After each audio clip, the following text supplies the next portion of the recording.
11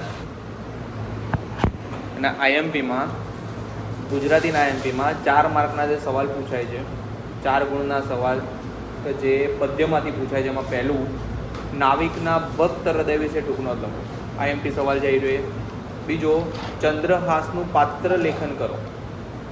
બરાબર. ત્રીજો સવાલ આવી નગરમાં લાગી લાય છપ્પા દ્વારા રજૂ થયેલ જ્ઞાનના મહિમા વિશે નોંધ લખો. આવી નગરમાં લાગી લાય છપ્પા દ્વારા રજૂ થયેલ જ્ઞાનના મહિમા વિશે નોંધ લખો. ભાષા વિશેના અખાના વિચારો જણાવો. શું છે? ભાષા વિશેના અખાના વિચારો જણાવો. આગળ ચક્રવાક મિથુન ખંડકાવ્યનો અંત જણાવો. લખ્યું? દશરથ લખ્યું? ચક્રવાક મિથુન ખંડકાવ્યનો અંત જણાવો. આગળ સીમ અને ઘર એ આપણે જીવંત ચરિત્ર જોતા હોઈએ તેવું સોનેટ છે. વિધાનની ચર્ચા કરો. સીમ અને ઘર એ આપણે જીવન ચરિત્ર જોતા હોઈએ તેવું સોનેટ છે. આવા વિધાનની ચર્ચા કરો. આગળ પરાજયની જીત ખંડકાવ્ય દ્વારા રજૂ થયેલ માનવ સંદેશ તમારા શબ્દોમાં વર્ણવો.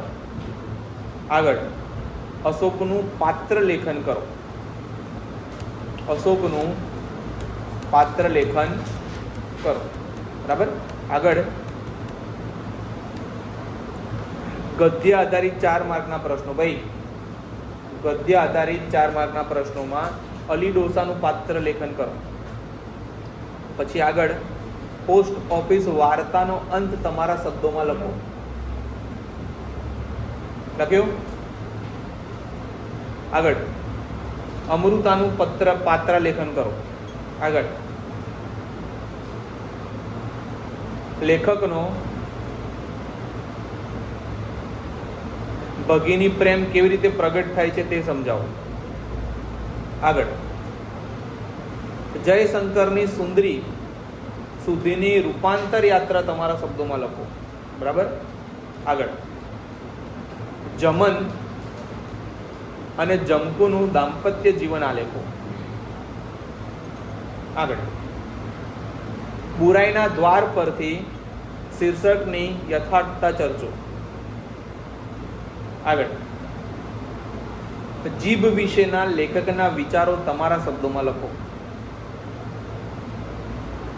આગળ કર્મનો હિસાબ દરેકે ચૂકવવો જ પડે છે.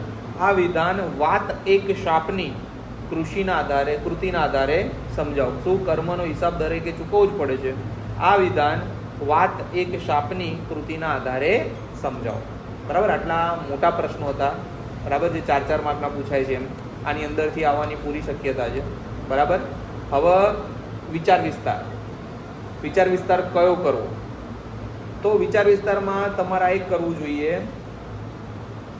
લખ કેહીન જન્મે નવહીન માનવ. એક. પછી બીજો હણોના પાપીને દ્વિગુણ બનશે પાપ જગના. લડો પાપો સામે અડગ દિલના ગુપ્ત બળથી. બરાબર. આઈએમપી. આગળ કોઈ મારા માર્ગમાં કંટક ભલન પાત્ર પુષ્પ તેના માર્ગમાં વેરીશ હું વેરીશ. બરાબર. ત્રીજું કોઈ મારા માર્ગમાં કંટક ભલે ને પાથરે. આગળ જગની સૌ કડીઓમાં સ્નેહની સર્વથી વડી. બરાબર. એક આ પૂછી શકે. પછી નિશાન ચૂક માપ નહીં માપ નીચું નિશાન એ પૂછી શકે. જે કર ઝુલાવે પારણું તે જગત પર શાસન કર. બરાબર. આ 6 અર્થ વિસ્તાર કરવા જેવા છે. અહેવાલ લેખન કયા કરવા? તો શાળામાં ઉજવાયેલ ગુરુ પૂર્ણિમા, શાળામાં ઉજવાયેલ શિયાળુ રમત મહોત્સવ, શહેર અને ગામમાં યોજાયેલ પુસ્તક મેળો, અતિવૃષ્ટિ પૂર, તમારા શાળામાં HSCના વિદ્યાર્થીઓનો વિદાય સમારંભનો અહેવાલ લખો. અને નિબંધ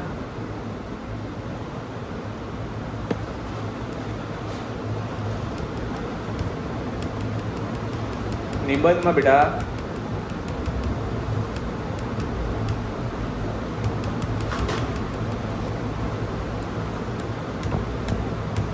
આઠ ગુણનો નિબંધ પૂછાશે. એમાં પહેલું સ્વચ્છતા ત્યાં પ્રભુતા, મારો યાદગાર પ્રવાસ, શહેરી જીવનની સમસ્યાઓ, પુસ્તકો આપણા મિત્રો, તહેવારોનું મહત્વ, પ્રદૂષણ, ભ્રષ્ટાચાર, વિજ્ઞાન વરદાન કે શાપ, માતૃપ્રેમ. બરાબર, આટલું તૈયાર કરવાનું છે. આટલું આપણી જોડે ગુજરાતીમાં આઈએમપી હતું જે મેં તમને આપી દીધું. બરાબર, આટલું તૈયાર કરશો એટલે મોટા પ્રશ્નો, અહેવાલ, અર્થ વિસ્તાર અને નિબંધ આમાંથી આવવાની શક્યતા છે. પણ મારી એવી સલાહ છે કે બધું વાંચી લેવું. બરાબર, નેક્સ્ટ વિડીયો બનાવીશું આપણે બીજા સબ્જેક્ટનો. બરાબર, તો દરેકે દરેક સબ્જેક્ટનું આઈએમપી આમાં મૂકવામાં આવશે. આભાર. બીજી વસ્તુ, ડિસ્ક્રિપ્શનની લિંક જોવાની ભૂલવી નહીં. ડિસ્ક્રિપ્શનમાં જવું, બીજા આઈએમપી વિડીયો તમારા ધોરણના તમને મળી જશે.